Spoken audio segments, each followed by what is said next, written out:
তিনটি আলামত পেলে বুঝবেন আপনার সময় দ্রুত ভালো হতে যাচ্ছে, আপনার সময় ভালো হবে এবং আপনার কপাল খুলে যাবে। এই তিনটি আলামত যদি আপনি আপনার লাইফে দেখতে পারেন, অবশ্যই আমরা সকলেই চাই যাতে করে আমি সফলতা অর্জন করতে পারি, আমি আমার সাফল্যের দিকে পৌঁছাতে পারি, গন্তব্য যাতে করে সুন্দর হয়, এটা আমরা সকলেই চাই। তবে অবশ্যই এই তিনটি আলামত যদি আপনার ভিতরে পাওয়া যায় তাহলে মনে করবেন যে আপনি সাফল্যের দিকে এগোচ্ছেন। এক নাম্বার হচ্ছে, যদি রাতের বেলা শেষ রাতে আপনার চোখ খুলে যায়, আপনার ঘুম ভেঙে যায়, এই সময়টা হচ্ছে সবচেয়ে গুরুত্বপূর্ণ সময়। এই সময় যদি আপনার চোখ খুলে যায়, বুঝবেন আল্লাহ তাআলা আপনার চোখটাকে খুলে দিয়েছে যাতে করে আপনি আল্লাহর কাছে কিছু চাইতে পারেন। কারণ রাতের শেষ অংশে যারা নামাজ পড়ে, তাহাজ্জুদের সালাত পড়ে, তারাই সবচেয়ে বড় সফলতা অর্জন করতে পারে। রাতের সালাত ছাড়া কখনো কোনো মুসলিম সফলতা অর্জন করতে পারে না। হ্যাঁ, বেঈমান যারা আছে তাদের তো ঈমানই নাই, তারা কখনো সফল হতেই পারবে না। আর যারা বড় বড় মুসলিম আছে, যারা সফলতা অর্জন করেছে, দেখবেন ম্যাক্সিমাম মানুষই কিন্তু তারা রাতের সালাত আদায় করে, এই জন্য তারা সফলতা অর্জন করেছে। এখন আমরা সফলতা বলতে কি বুঝি? যাদের টাকা পয়সা আছে, অনেকে দেখবেন কোটি কোটি টাকার মালিক কিন্তু নামাজ পড়ে না। আল্লাহর কসম করে বলি, টাকার মালিক দিয়ে কিন্তু টাকার মালিক হলে, কোটি কোটি টাকার সম্পদ থাকলেই তার অন্তরে শান্তি পেতে পারে না। টাকা দিয়ে কখনো সুখ কেনা যায় না, টাকা দিয়ে কখনো শান্তি কেনা যায় না। সুতরাং অনেক বড় লোক এমন আছে, সবজি খেয়ে বাঁচতেছে, গরু খেতে পারে না, ডিম খেতে পারে না, খাসি খেতে পারে না, মুরগি খেতে পারে না, সব ডাক্তার নিষেধ করে দিয়েছে, শুধু সবজি খেয়ে বাঁচে আর 2টা রুটি খেতে পারে। সুতরাং এটাকে কখনো শান্তি বলে না। নামাজ না পড়লে সে কখনো শান্তিতে থাকতে পারে না। সুতরাং যারা দেখবেন সফলতা পেয়েছে, রাতের সালাত পড়েই পেয়েছে। সুতরাং আপনি যদি দেখেন রাতের শেষ অংশে আপনার চোখ খুলে যাচ্ছে, আপনার ঘুম ভেঙে যাচ্ছে, মনে করবেন যে আল্লাহ আপনাকে সাফল্যের দিকে পৌঁছাবেন।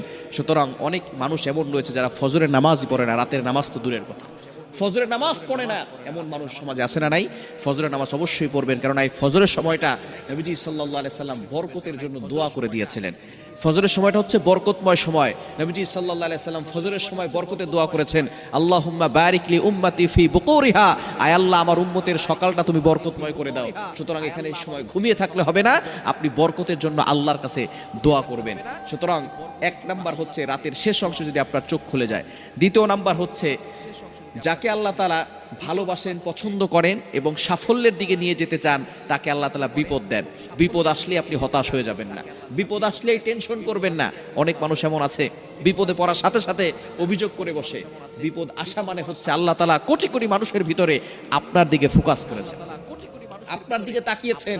আল্লাহ তাআলা বিপদ দিয়ে আপনাকে পরীক্ষা করছেন যে বান্দা বিপদে পড়লে আমি আল্লাহকে ভুলে যাই কিনা, বিপদে পড়লে আমি আল্লাহকে স্মরণ করে কিনা, বিপদে পড়লে আমি আল্লাহর প্রতি বিশ্বাস, আমি আল্লাহর প্রতি ভালোবাসা, আমি আল্লাহর প্রতি ভরসা, এগুলো রাখে কিনা, এটাই আল্লাহ তাআলা দেখতে চান। সুতরাং আল্লাহ তাআলা বিভিন্নভাবে বান্দাকে পরীক্ষা করবেন। পরীক্ষা আসলে, বিপদ আসলে হতাশ হবেন না।